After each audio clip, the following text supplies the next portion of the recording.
समाज में गरीबों का हक अमीर खा जा रहे हैं, वैसे ही सेना में जवानों का हक अफसर खा जा रहे हैं।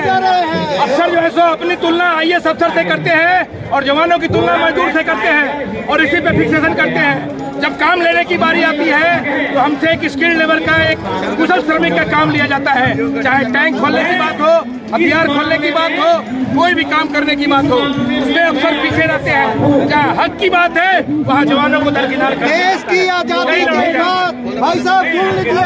अफसर तो बोलते हैं कि हमारे छोटे भाई हैं, हम उनके लिए लड़ाई लड़ रहे हैं। कोई नहीं सर, हमारी लड़ाई नहीं लड़ रहे हैं, ऑफिसर हमारा हक मार दे रहे हैं। हेडक्वार्टर में बैठे हुए जो अधिकारी है वो सारी विसंगतियों के वही जो है सो उन्हीं की वजह से है, वो हमारा हक मार दे रहे हैं। देखिए, जब फिक्सेशन होता है तो ये जो अधिकारी है ये अपनी तुलना तो IAS अफसर से करते हैं और हमारी तुलना एक लेबर क्लास से करते हैं। हमेशा हमारा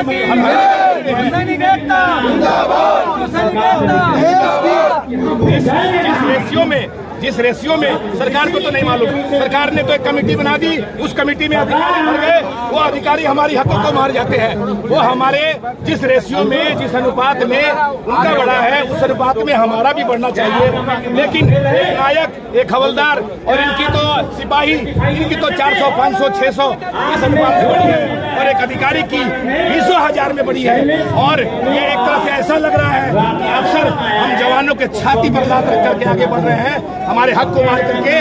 इसलिए आज वीर बहादुर सिंह जी के नेतृत्व में voice of ex serviceman society ने एक राष्ट्रव्यापी कॉल किया और आज हम लोग जंतर मंतर पे बैठे हुए हैं। सभी देश के कोने कोने से जहाँ हम अपनी सरकार को अपनी बात बताना चाहते हैं कि हमारा जो भी फिक्सेशन होता है उसमें जेसीओ जवान का प्रतिनिधि होना चाहिए। हमारा पेंशन 50%, 75% होना चाहिए। इक्वल MSP होनी चाहिए मिलिट्री सर्विस पे, इक्वल होनी चाहिए जेसीओ जवान का, अफसर का। और एक विधवा को, एक शहीद की विधवा जैसे एक जवान का विधवा है और चाहे एक अधिकारी की विधवा, दोनों को एक समान देना चाहिए अधिकार, एक समान सुविधा। सर एक सवाल, 20 हक मार दे रहे हैं।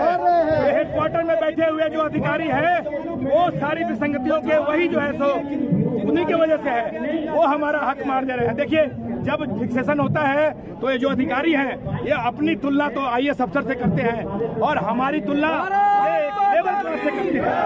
हमेशा हमारा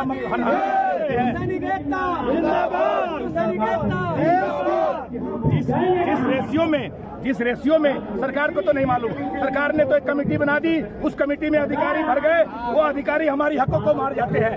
वो हमारे जिस रेशियो में, जिस अनुपात में उनका बढ़ा है उस अनुपात में हमारा भी बढ़ना चाहिए।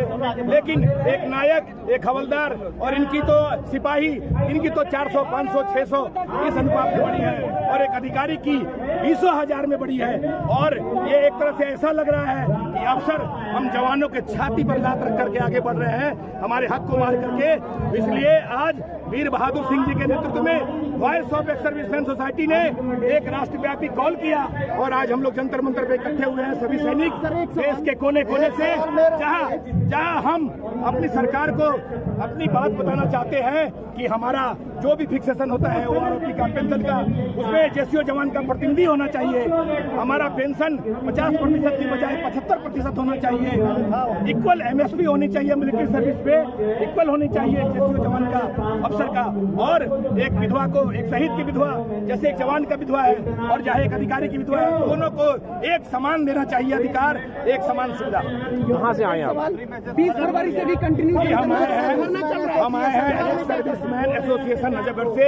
मैं मनीष कुमार मिश्रा, सेवानिवृत्त नौसैनिक पेटी ऑफिसर इंडियन नेवी से। आखिर क्या वजह की सरकार आपकी नजफगढ़ दिल्ली से 20 फरवरी से भी धरना चल रहा है, उसके बारे में क्या कहेंगे? 20 फरवरी से धरना चल रहा है, वो भी हमारे साथी हैं। लेकिन विशुद्ध रूप से आज का जो ये जो कॉल है ये जेसीओ जवान का है, इसमें एक भी अधिकारी नहीं है। अगर कोई अधिकारी यहाँ होगा तो वो छद्म रूप से अपना भेष बदल करके आया होगा और ये जेसीओ जवान का है। हम अपने हक के लिए और छाती ठोक आर पार की लड़ाई लड़ने का, आर पार की लड़ाई है, आज यहाँ संविधान किया गया है और छाती ठोक करके हम अपने हक की लड़ाई लेंगे।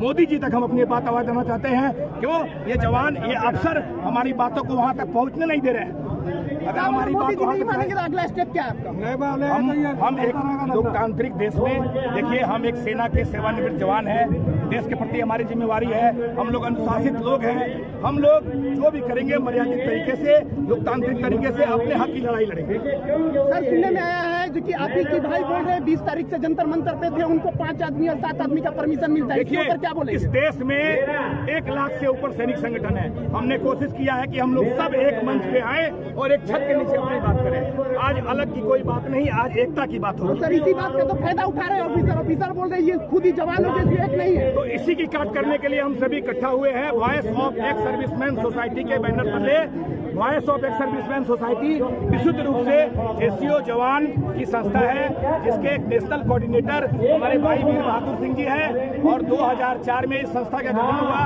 मैं भी इस संस्था का एक फाउंडर मेंबर हूँ। मैं भी 2014 में मैं सेवानिवृत्त हुआ, उसी साल इसका संगठन का गठन हुआ और बड़ी ही तत्परता से कोर्ट में भी लड़ाई लड़ रहे हैं वीर बहादुर जी। कई मुद्दों पे हम कोर्ट में भी लड़ रहे हैं, हम चुनौती दे रहे हैं अफसरों को। अब अफसरों को पता चल गया है कि एक जेसीओ जवान की संस्था भी अब खड़ी हो गई। आपकी लड़ाई अफसरों से है, सरकार से है? हमारी लड़ाई किसी से नहीं है, हमारी लड़ाई हमारे हक के लिए है। लेकिन हमारे हक की लड़ाई के बीच में और सरकार के बीच में अफसर आकर के हमारे हक को मार दे रहे हैं, इसके लिए हमारी लड़ाई। क्या वजह है कि अफसर आपके हक को मार रहे हैं? क्या बोलिएगा जो कि 10,000 में गुजारिश करते हैं? ये अफसर जो है, ये देखिए देश आजाद हो गया लेकिन ये काली मानसिकता अभी तक गई नहीं। आज भी सेना में जवानों के साथ भेदभाव किया जाता है, आज भी जवानों को विसंगतियों का सामना करना पड़ता है। जवान जब तक वर्दी में है तब तक तो कुछ बोल नहीं पाता, लेकिन जब वर्दी उतारने के बाद भी मर्यादित तरीके से, एक अनुशासित तरीके से हम अपनी बात रख सकते हैं और वही हम कर रहे हैं। उसको डिडक्ट नहीं करना है, जिसका पेंशन ज्यादा है उसको ज्यादा मिलेगा। वो आरोपी टेबल से जिसका ज्यादा है उसको जरूर ज्यादा मिलेगा, जिसको कम है उसका जो है टेबल बनाया है। क्या वजह है सरकार आपकी बात मांगों को नहीं मानने 20 तारीख से आप सरकार कर रहे हैं? क्या वजह है? प्रधानमंत्री तो हमारे हर साल होली दिवाली जवानों साथ ही मनाते हैं, आज जवान सड़क पर है, क्या वजह है? देखिए मैं पहले ही बोला, हाथी के दांत खाने के और दिखाने के दांत और हैं। अगर प्रधानमंत्री जी बहुत अच्छी बात है, उन्होंने देश के लिए भी बहुत कुछ कर रहे हैं, आगे भी करें, हमें कोई दिक्कत नहीं है। उन्होंने अफसरों को क्या दिया उससे भी कोई दिक्कत नहीं है। बट सिपाहियों को जंतर मंतर पर आके 20 फरवरी से आज तक जो धरना देनी पड़ रही है, इसके जिम्मेदार कहीं न कहीं हमारे अधिकारी हैं, जिन्होंने हमारा पक्ष सही ढंग से कभी पे कमीशन में नहीं रखा है। और यही कारण है कि सिपाही को आज जंतर मंतर में आके धरना प्रदर्शन करना पड़ रहा है। बेशक ये धरना प्रदर्शन छोटी है, लेकिन सरकार को इसे गंभीरता से लेनी चाहिए, क्योंकि ये सिपाहियों का धरना प्रदर्शन है, ये देश के जवानों का धरना प्रदर्शन है। और ये धीरे धीरे अगर सरकार, जैसा आपने पूछा मेरे से कि अगर बात नहीं मानती है, टेबल में अमेंडमेंट नहीं करती है, तो हम लोग क्या करेंगे? देखिए बहुत सारे जो इक्वल MSP के केस है, मिलिट्री सर्विस का पे का केस है, वो सुप्रीम कोर्ट में हमारे voice of ex serviceman society के नेशनल कोऑर्डिनेटर वीर बहादुर जी लड़ रहे हैं। 70% पेंशन का भी केस चल रहा है। लेकिन ये OROP की जो विसंगति का केस है, इसको भी हम आर पार वैधानिक तरीके से, हम किसी को गाली गलौज देंगे, किसी को मुर्दाबाद बोलने, हम ये काम सैनिक हैं, हम देश के सैनिक हैं, हमें पता है डिसिप्लिन क्या है।